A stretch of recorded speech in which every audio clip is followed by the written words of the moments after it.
Donc aujourd'hui, on n'est pas venu pour travailler, mais pour échanger.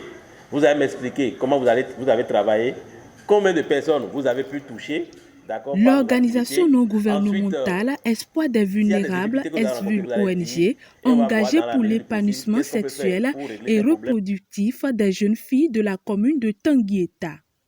Ce jeudi 29 septembre 2022, les responsables de la dite ONG ont organisé un camp avec les pères éducatrices du projet Réduction des cas d'IST, de contamination au VIH et des grossesses non désirées parmi les jeunes filles de la commune de Tanguieta. Il est prévu que mensuellement, qu'on organise un camp avec ces jeunes filles qui ont été formées pour évaluer les activités qu'elles ont menées sur le terrain, recenser les difficultés auxquelles elles sont confrontées et formuler des recommandations, de nouvelles orientations. Avant, nous déplaçons, l'équipe se déplace vers leur arrondissement pour organiser ces camps. Mais cette fois-ci, comme c'est le dernier, nous avons demandé à ce que les filles, nous avons voulu regrouper les filles à Tanguieta Centre pour faire ce camp, les écouter. Nous nous retirons, mais elles doivent continuer les activités sur le terrain parce qu'elles sont dans la communauté et la communauté a tout besoin d'informations. Pour l'occasion, les pères éducatrices ont exposé les activités menées au cours du projet et les difficultés rencontrées à l'assistance, lesquelles difficultés ont permis aux responsables de l'ONG SVUL de proposer de nouvelles orientations. Nombre de séances organisées pour la seconde phase, IST 15 séances, VIH 9, PF 4.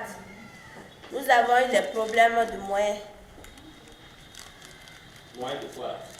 Les moyens de déplacement.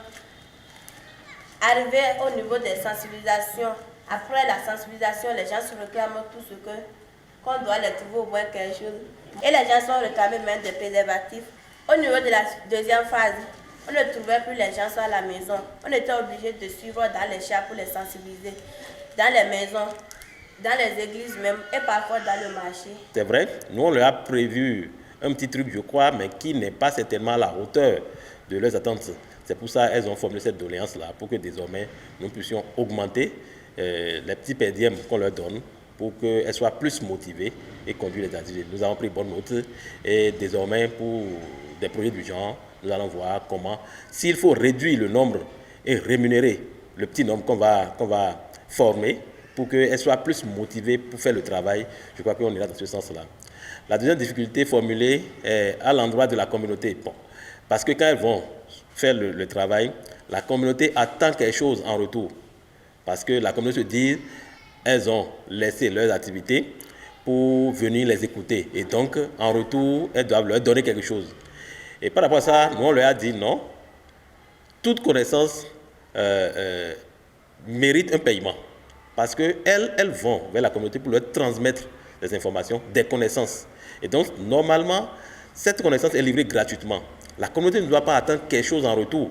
Et donc, essentiellement, je crois que c'est les deux difficultés qu'elles ont soulignées et auxquelles nous avons apporté des éléments de réponse. Autre moment fort de cette rencontre, la réjouissance à travers des chants et des danses. Une occasion pour clôturer le projet PISCA et le camp en beauté.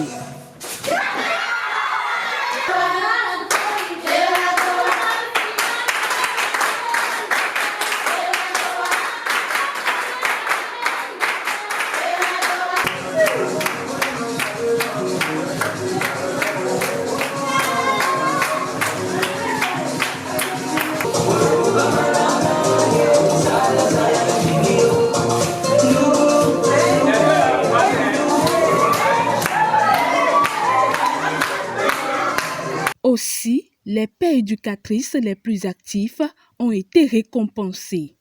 On a récompensé les plus méritantes parce que avec l'appui de l'animatrice, on a essayé d'identifier celles qui ont vraiment mouillé le maillot sur le terrain, à qui on a donné des t-shirts pour les récompenser, pour les remercier pour le travail qui est fait.